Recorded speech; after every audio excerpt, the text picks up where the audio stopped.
दोस्तों, बनी इसराइल का एक शख्स था जिसका नाम कारून था, जिसके खजाने की कंजियां 300 ऊंटों पर लादे जाते थे।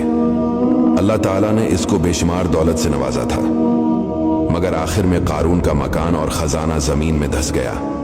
आखिर ऐसा क्यों हुआ, वो हम आपको इस वीडियो में बताएंगे।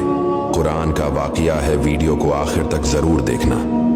कारून का जिक्र अल्लाह ताला ने कुरान पाक में इस तरह फरमाया, बेशक कारून मूसा की कौम से था, फिर इसने इन पर ज्यादती की और हमने इसको इतने खजाने दिए जिनकी कंजियां एक जोरावर जमात पर भारी थी। कारून हजरत मूसा अलैहिस्सलाम के चच्चा यसहर का बेटा था। बहुत ही शकील और खूबसूरत आदमी था, इसीलिए लोग उसके हुस्न जमाल से मुतासिर होकर उसको मनूर कहा करते थे।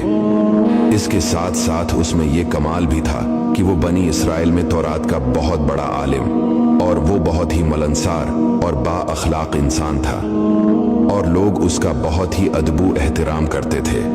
लेकिन बेशुमार दौलत उसके हाथ में आते ही उसके हालात में एकदम तगय्युर पैदा हो गया और हजरत मूसा अलैहिस्सलाम का बहुत बड़ा दुश्मन हो गया और एला दर्जे का मुतकब्बिर और मगरूर हो गया।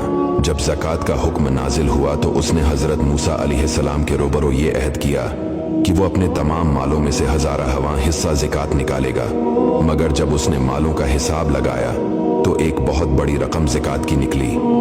ये देखकर इस पर एकदम हिर्स और बुखल का भूत सवार हो गया और न सिर्फ ज़कात का मुनकर हो गया, बल्कि आम तौर पर बनी इसराइल को बहकाने लगा कि हजरत मूसा अलैहिस्सलाम इस बहाने तुम्हारे मालों को ले लेना चाहते हैं।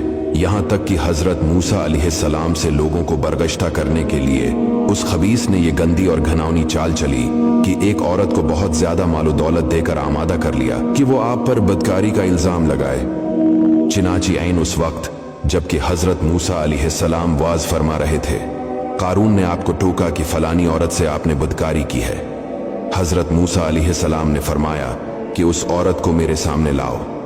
चुनांचा वो औरत बुलाई गई तो हजरत मूसा अलैहिस्सलाम ने फरमाया कि ए औरत, उस अल्लाह की कसम जिसने बनी इसराइल के दरिया को फाड़ दिया और आफियत और सलामती के साथ दरिया के पार कराकर फिरौन से नजात दी, सच सच कह दे कि वाकया क्या है। हजरत मूसा अलैहिस्सलाम के जलाल से औरत सहम कर कांपने लगी और उसने मजमा आम में साफ साफ कह दिया कि ए अल्लाह के नबी, मुझको कारून ने कसीर दौलत देकर आप पर बहतान लगाने के लिए आमादा किया।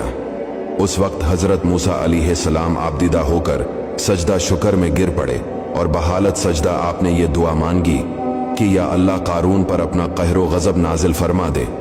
फिर आपने मजमा से फरमाया कि जो कारून का साथी हो वो कारून के साथ ठहरा रहे और जो मेरा साथी हो वो कारून से जदा हो जाए। चिनाचे दो खबीसों के सिवा तमाम बनी इसराइल कारून से अलग हो गए। फिर हजरत मूसा ने जमीन को हुक्म दिया कि ए जमीन, तो इसको पकड़ ले, तो कारून एकदम घुटनों तक जमीन में धंस गया। फिर आपने दोबारा जमीन से यही फरमाया तो वो कमर तक जमीन में धंस गया। ये देखकर कारून रोने लगा और क़राबत और रिश्तेदारी का वास्ता देने लगा, मगर आपने कोई बात न सुनी, यहाँ तक कि वो बिल्कुल जमीन में धंस गया। वो मनहूस आदमी जो कारून के साथी हुए थे लोगों से कहने लगे कि हजरत मूसा अलैहिस्सलाम ने कारून को इसलिए धिसा दिया है ताकि कारून के मकान और उसके खजानों पर खुद कब्जा हो। तो आपने अल्लाह ताला से दुआ की कि कारून का मकान और खजाना भी जमीन में धंस जाए। चिनाचे कारून का मकान जो सोने का था और इसका सारा खजाना सभी जमीन में धंस गया।